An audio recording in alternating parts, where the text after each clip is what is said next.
Selamat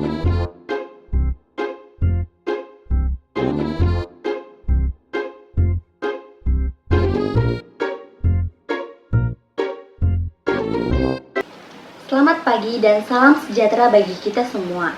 Perkenalkan, kami dari kelompok 3. Melalui video ini kami akan menjelaskan materi tentang konsep dan klasifikasi biaya, di mana video ini merupakan salah satu tugas pada mata kuliah akuntansi manajemen dengan dosen pengampu Ibu Dorit Hartini, Magister Akuntansi. Sebelumnya kami akan memperkenalkan diri. Nama saya Endang Afrilika Napitupulu dengan NIM 630996 dan rekan saya. Perkenalkan, nama saya Nadia Putri Rahmawati dengan NIM 63230626. Perkenalkan, nama saya Sulha Silvia dengan NIM 63230687.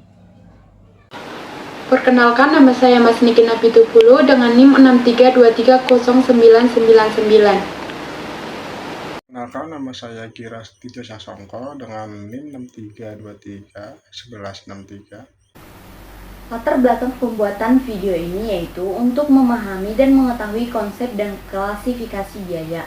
Karena dengan memahami klasifikasi biaya merupakan hal yang sangat penting dalam akuntansi, karena membantu perusahaan menyusun anggaran, menetapkan harga, dan mengevaluasi efisiensi.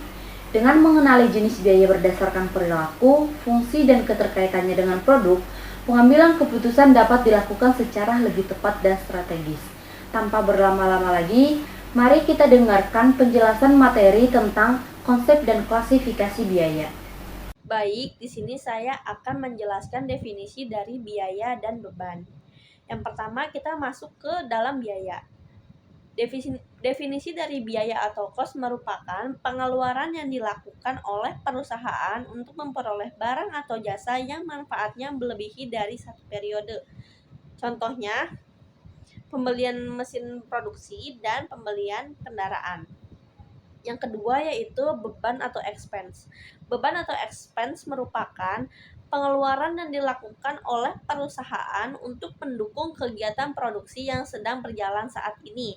Contohnya membayar gaji karyawan dan membayar beban listrik dan air.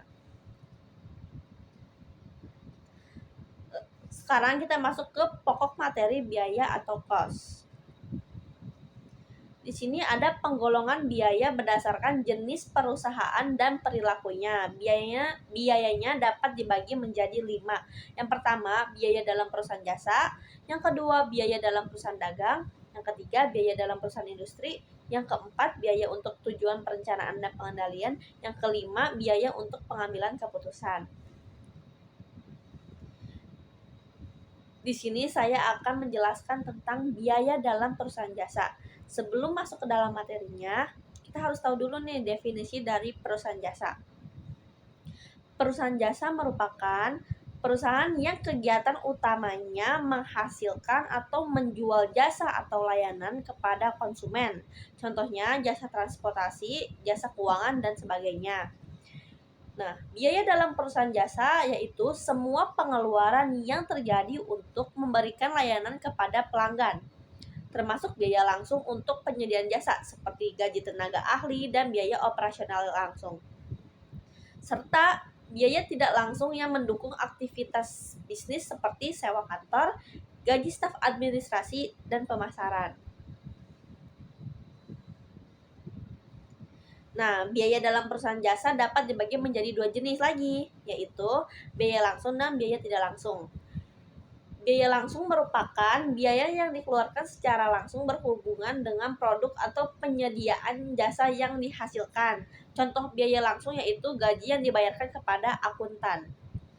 Yang kedua yaitu biaya tidak langsung, merupakan biaya yang dikeluarkan untuk mendukung operasional secara keseluruhan, tetapi tidak secara langsung terkait dengan produksi atau penyediaan jasa. Contoh dari biaya tidak langsung yaitu biaya asuransi dan biaya sewa.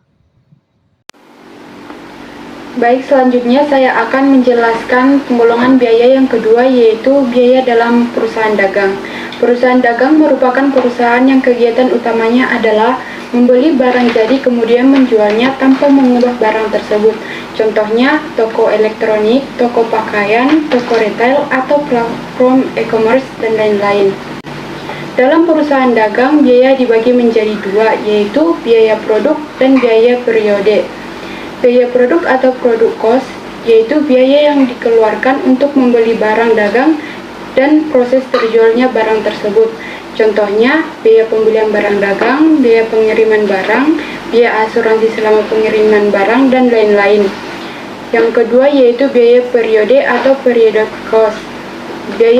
Yaitu biaya operasional yang dikeluarkan dalam satu periode waktu. Biaya ini meliputi biaya penjualan dan biaya administrasi. Yang pertama, biaya penjualan, contohnya gaji tenaga kerja penjualan, biaya iklan, dan biaya pengiriman barang. Yang kedua, biaya administrasi, contohnya gaji staf administrasi, biaya jasa akuntan, dan biaya sewa kantor. Penggolongan biaya yang ketiga yaitu biaya dalam perusahaan industri. Perusahaan industri adalah perusahaan yang kegiatan utamanya adalah mengubah bahan baku menjadi barang setengah jadi atau barang jadi. Contohnya, pabrik makanan, perusahaan tekstil, pabrik sepatu, dan lain-lain. Biaya dalam perusahaan industri dibagi menjadi dua, yaitu biaya pabrikasi dan biaya non-pabrikasi. Biaya pabrikasi atau manufacturing cost yaitu semua biaya yang berkaitan dengan proses produksi. Biaya ini meliputi biaya utama dan biaya konversi. Biaya utama atau prime cost yaitu jumlah biaya bahan baku langsung yang terkait langsung dengan pembuatan barang atau jasa. Biaya ini terdiri dari biaya bahan baku langsung atau direct material cost dan biaya tenaga kerja langsung atau direct labor cost. Kemudian yang kedua, biaya konversi atau conversion cost. Biaya konversi atau conversion cost yaitu biaya produksi yang diperlukan untuk mengubah bahan baku menjadi produk jadi. Biaya ini terdiri dari biaya tenaga kerja langsung dan biaya overhead pabrik. Biaya utama atau prime cost dibagi menjadi dua, yaitu biaya bahan baku langsung dan biaya tenaga kerja langsung. Biaya bahan baku langsung atau direct material cost yaitu komponen-komponen fisik produk yang dapat dibebankan secara langsung terhadap produk tersebut. Bahan baku ini yang paling langsung dan proses produksinya merupakan biaya terbesar. Contohnya yaitu kayu yang digunakan untuk membuat furniture atau kapas untuk membuat benang, serta biji kopi yang diproses menjadi bubuk kopi. Di sini ada biaya tenaga kerja langsung. Biaya tenaga kerja langsung atau direct labor cost adalah biaya yang diberikan tenaga kerja yang jumlahnya dapat dihitung secara fisik dan langsung dimasukkan ke dalam biaya produk yang dihasilkan. Contohnya, yang pertama ada gaji operator mesin yang mengoperasikan mesin produksi. Yang kedua, gaji tukang potong kayu di pabrik mebel. Yang ketiga, ada gaji penjahit yang menjahit pakaian di pabrik garment. Nah, di sini ada rumus PTKL. PTKL sama dengan jumlah tenaga kerja dikali tarif per jam dikali waktu pengerjaan per jam. Di sini menghitung PTKL untuk satu unit kursi adalah 3 kali 2.000 dikali 8 sama dengan 48.000. Jadi biaya TKL untuk mengerjakan satu kursi adalah Rp48.000. Ya, di sini ada biaya konversi. Biaya konversi atau conversion cost adalah biaya produksi yang diperlu untuk mengubah bahan baku menjadi produk jadi. Biaya ini terdiri dari dua komponen. Yang pertama ada biaya tenaga kerja langsung, yang kedua ada biaya overhead pabrik. Biaya tenaga kerja langsung ini maksudnya kayak gaji atau upah yang dibayarkan kepada pekerja yang secara langsung terlibat dalam proses produksi. Nah, biaya overhead pabrik ini maksudnya kayak semua biaya produksi selain bahan baku dan tenaga kerja langsung, seperti biaya listrik, sewa pabrik, dan upah monitor, itu maksudnya ke biaya overhead pabrik. Nah, di sini ada rumus biaya konversi. Biaya konversi sama dengan biaya tenaga kerja langsung ditambah biaya overhead pabrik. Itu adalah rumus biaya konversi. Nah, di sini ada biaya non-pabrikasi atau non-manufacturing cost. Biaya non-pabrikasi adalah biaya yang tidak berhubungan langsung dengan proses produksi. Biaya ini mencakup pengeluaran untuk administrasi, pemasaran, penjualan, distribusi, penelitian, dan pengembangan, serta biaya overhead yang tidak langsung terkait produksi. Contohnya adalah biaya gaji staf administrasi, biaya sewa kantor, biaya promosi, serta biaya riset produk baru. Baik teman-teman, kita akan melanjutkan pembahasan yang tadi sudah dibahas oleh Kak Giras, yaitu biaya non-pabrikasi, non-manufacturing cost. Yang tadi dibahas oleh Kak Giras adalah biaya pemasaran atau penjualan. Nah, saya akan melanjutkan ke bagian biaya umum dan administrasi. Apa sih biaya umum dan administrasi pada biaya non-pabrikasi? Nah, biaya umum dan administrasi ini adalah biaya yang dikeluarkan terkait dengan tugas administrasi dan pengelolaan kantor seperti pendukung kegiatan organisasi, eksekutif kantor, serta untuk mengelola jalannya kantor secara keseluruhan. Dan biaya ini dihitung di luar biaya produksi dan biaya penjualan. Nah, biasanya kita sebut itu adalah biaya overhead ya. Biasanya kan kalau di manufaktur dia ada dua komponen, yaitu pabrik sama kantor, dimana kalau bagian-bagian pabrik atau bagian yang memperhitungkan biaya unit produk itu pasti masuk ke biaya produksi atau enggak biaya pemasaran atau penjualan. Nah, sedangkan biaya umum dan administrasi ini masuknya ke kategori yang kantor, yang dimana kantor itu biayanya masuk ke biaya overhead, biaya yang tidak memperhitungkan biaya produksi dan biaya penjualan. Oke, kita lanjut ke contoh biaya umum dan administrasi. Nah, contoh biaya umum dan administrasi itu biasanya berkaitan dengan kantor-kantor nih teman-teman. Kalau di laporan keuangan itu biasanya kita lihat ada biaya kantor, biaya pabrik, itu terbagi menjadi dua kan, untuk yang pabrik sama yang kantor. Nah, biaya administrasi umum ini masuknya ke bagian yang kantor-kantor. Contohnya staf karyawan kantor, gaji direktur utama yang bekerjanya ada di kantor, biaya perlengkapan kantor, biaya sewa kantor, dan biaya operasional kantor lainnya. Dan dimana semua itu adalah biaya yang tidak memperhitungkan unit yang dijual atau unit yang dihasilkan. Nah, sekarang kita lanjut ke biaya perencanaan dan pengendalian. Nah, di biaya ini ada dua komponen nih teman-teman. Tujuannya itu berbeda. Yang pertama perencanaan. Di sini kita akan membahas tentang rencana di masa depan. Sedangkan ada pengendalian di mana kita akan membahas dan mengevaluasi di mana biayanya di masa lalu gitu. Jadi kita bisa ambil kesimpulan perencanaan untuk masa depan, pengendalian itu dari hasil yang ada di masa lalu.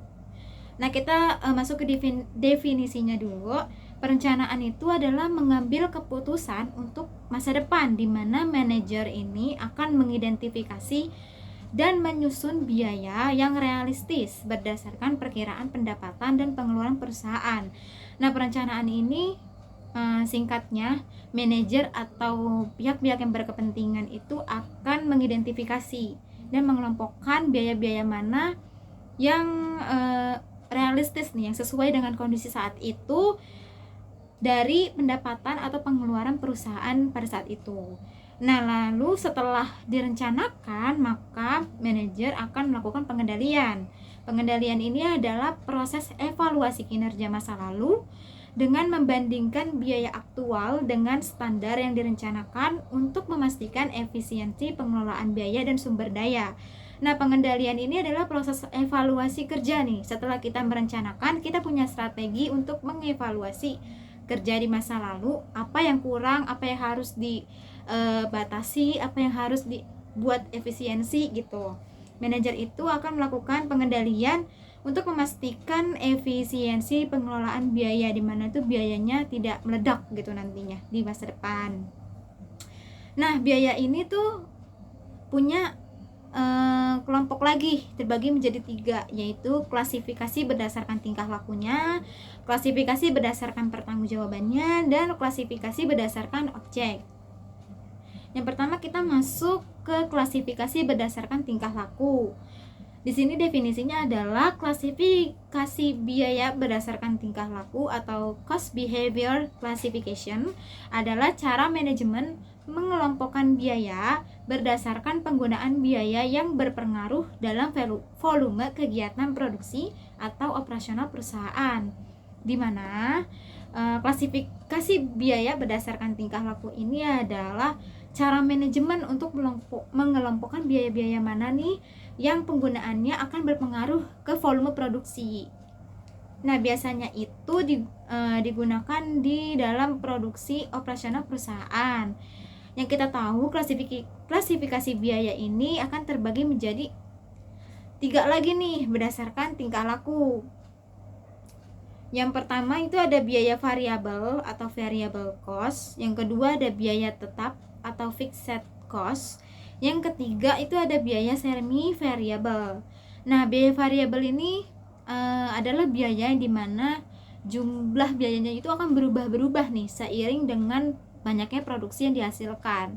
Misalkan biaya dari bahan baku atau biaya tenaga kerjanya meningkat, maka biaya yang untuk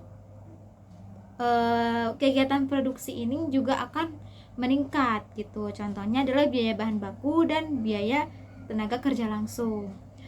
Nah, kalau biaya tetap atau fixed cost adalah biaya di mana jumlahnya ini akan tetap walaupun produksinya mengalami naik atau turun. Contohnya, bulan ini produksi kita barang ini naik nih biayanya. Nah, untuk biaya tetapnya ini tetap gak ada kenaikan yang dipengaruhi oleh volume produksi. Contohnya gaji staf administrasi, gaji direktur, dan biaya sewa gedung. Mau produksinya sebanyak apapun atau produksinya menurun drastis, biaya sewa gedung itu tetap harus dibayarkan sesuai nominal yang setiap kali dibayar gitu. Jadi nggak pernah berubah. Kalau biaya semi variabel ini adalah biaya dari gabungan komponen variabel sama tetap, dimana tuh biaya semi variabel itu bisa masuk ke yang tetap, bisa masuk ke yang variabel gitu, tergantung konteksnya. Jadi dia menyesuaikan aja gitu. Contohnya biaya air dan telepon dan biaya listrik, dimana biaya air dan telepon itu biasanya mengikuti volume produksinya, tapi tetap harus dibayarkan secara rutin gitu. Selanjutnya adalah klasifikasi berdasarkan pertanggungjawaban. Di sini ada definisinya, yaitu biaya ini didasarkan atas kemampuan manajer untuk bertanggung jawab atas biaya yang dikeluarkan agar tetap pada batasan anggaran biaya yang telah ditetapkan atau dapat dikelola dalam batas kendalinya atau tidak. Singkatnya gini teman-teman, kalau klasifikasi berdasarkan pertanggungjawaban itu biasanya ini cara manajer dari masing-masing departemen tersebut bisa nggak dia bertanggung jawab atas kendali dari biaya yang akan dikeluarkan gitu. Nah, pertanggungjawaban ini akan memperlihatkan kinerja manajernya, apakah dia bisa mengendalikan biayanya atau tidak gitu, tergantung dari departemennya sendiri. Biaya ini ditetapkan untuk membatasi tadi biayanya supaya tidak meledak atau di luar kendali kita gitu. Contohnya di sini kan biaya yang bertanggung jawab itu ada 2, terkendali dan tidak terkendali. Nah, yang terkendali ini adalah biaya yang dimana manajer itu bisa mengendalikan biayanya untuk dialokasikan. Contohnya biaya iklan dan promosi adalah biaya yang terkendali bagi manajer penjualan, dimana biaya iklan dan promosi itu bisa diubah-ubah tergantung dengan berapa banyak sih yang mau kita keluarin untuk promosi gitu. Nah, ini tugas dari manajer penjualan. Nah, manajer penjualan ini bisa mengendalikan biaya tersebut. Nah, untuk yang tidak terkendali atau uncontrollable cost itu adalah biaya yang dimana manajer itu nggak bisa ngendaliin biaya itu. Jadi bisa jumlahnya itu berubah-ubah gitu. Jadi nggak tetap ya. Nah, contohnya itu adalah biaya sewa gedung adalah biaya tidak terkendali karena manajer departemen tidak bisa mengubah besaran sewa. Betul ya, karena kenapa dia dibilang tidak terkendali? Karena manajer itu nggak akan bisa mengubah-ubah besaran sewa tersebut. Karena biaya sewa itu biasa ditetapkan oleh pemilik gedungnya dan juga penyewanya. Jadi biaya yang sudah tetap itu tidak bisa diubah-ubah oleh manajer departemen. Contohnya itu biaya sewa gedung. Nah, selanjutnya akan dibahas oleh teman saya. Baik, selanjutnya saya akan menjelaskan klasifikasi berdasarkan objek. Klasifikasi berdasarkan objek dibagi menjadi dua, yaitu biaya langsung dan biaya tidak langsung. Yang pertama, biaya langsung. Biaya langsung adalah biaya yang berhubungan langsung dengan produksi barang. Biaya ini dikendalikan dan secara langsung dibebankan pada barang yang diproduksi.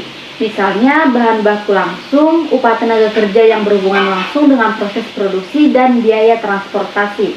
Yang kedua, biaya tidak langsung. Biaya tidak langsung merupakan biaya yang tidak dapat dibebankan langsung ke unit produksi. Misalnya gaji manajer, gaji mandor, dan biaya iklan. Selanjutnya kita akan membahas tentang biaya untuk tujuan pengambilan keputusan. Biaya untuk tujuan pengambilan keputusan dibagi menjadi 5 kelompok, yaitu yang pertama, biaya masa lalu dan biaya masa yang akan datang. Yang kedua, biaya tenggelam dan biaya tunai. Yang ketiga, biaya relevan dan biaya tidak relevan. Yang keempat, biaya kesempatan, dan yang kelima, biaya diferensial. Yang pertama kita akan membahas tentang biaya masa lalu dan biaya masa depan. Biaya masa lalu merupakan biaya yang telah dikeluarkan di masa lalu untuk memperoleh suatu aset atau melakukan suatu aktivitas. Prinsip ini menyatakan bahwa aset dan kewajiban dicatat berdasarkan harga perolehan saat pertama kali dibeli. Nah, yang selanjutnya biaya masa depan. Biaya masa depan adalah biaya yang dibuat untuk dijadikan biaya perkiraan dan akan timbul sesuai dengan proses produksi yang telah terrealisasi dari keputusan yang diambil saat ini. Nah, yang kedua yaitu biaya tenggelam dan biaya tunai. Biaya tenggelam atau sunk cost merupakan biaya-biaya yang sudah terjadi atau sudah dikeluarkan perusahaan. Uang yang dikeluarkan perusahaan untuk biaya-biaya tersebut tidak dapat ditarik kembali. Dan biaya tunai atau out of pocket merupakan biaya yang memerlukan pengeluaran kas secara langsung pada saat keputusan diambil. Baik, kita sekarang masuk ke dalam materi biaya relevan dan biaya tidak relevan. Yang pertama yaitu biaya relevan atau relevant cost. Merupakan biaya yang akan berubah sebagai akibat dari keputusan bisnis yang diambil. Biaya ini secara langsung mempengaruhi keputusan karena mereka berbeda antara alternatif yang dipertimbangkan. Ciri utama dari biaya relevan adalah bahwa mereka terjadi di masa depan dan bervariasi antara pilihan yang berbeda. Yang kedua yaitu biaya tidak relevan atau irrelevant cost. Merupakan biaya yang tidak terpengaruh oleh keputusan bisnis yang diambil. Biaya ini tidak berperan dalam pengambilan keputusan karena jumlahnya tetap sama, apapun alternatif yang dipilih. Termasuk di dalamnya adalah biaya yang sudah dikeluarkan atau sunk cost, maupun biaya yang tidak berubah pada semua opsi yang ada. Nah, di sini juga ada yang termasuk biaya untuk tujuan pengambilan keputusan.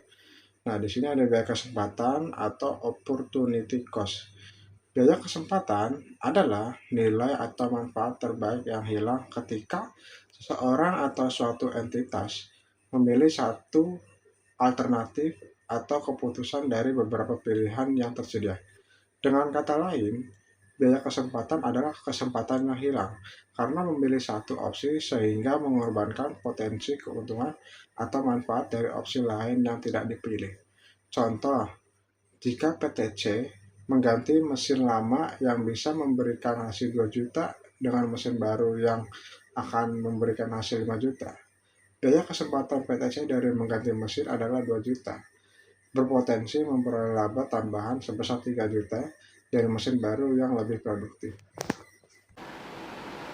Biaya untuk tujuan pengambilan keputusan yang terakhir yaitu biaya diferensial atau differential cost, yaitu perbedaan jumlah biaya antara dua atau lebih yang dapat dijadikan alternatif. Dengan membandingkan biaya dan pendapatan alternatif, biaya diferensial membantu pengambilan keputusan. Ini memungkinkan perusahaan untuk memilih opsi terbaik untuk investasi, produksi, dan harga, serta meningkatkan efisiensi dengan fokus pada informasi yang relevan. Contohnya, jika PTC mengganti mesin lama yang bisa memberikan hasil 2 juta dengan mesin baru yang akan memberikan hasil 5 juta, Cara mengetahui biaya diferensialnya yaitu dengan membandingkan antara selisih hasil mesin baru dan hasil mesin lama. Nah, selisih antara keduanya inilah yang disebut dengan biaya diferensial. Baik, dapat kita simpulkan bahwa biaya atau cost adalah pengeluaran yang dilakukan oleh perusahaan untuk memperoleh barang atau jasa yang manfaatnya melebihi satu periode. Sedangkan beban merupakan pengeluaran yang dilakukan oleh perusahaan untuk mendukung kegiatan produksi yang sedang berjalan.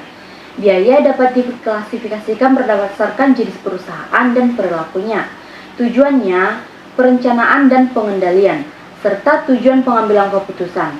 Pemahaman klasifikasi ini sangat penting untuk pengelolaan biaya dan pengambilan keputusan yang efektif dalam manajemen perusahaan. Baiklah, cukup sekian hasil dari presentasi kami ucapkan terima kasih.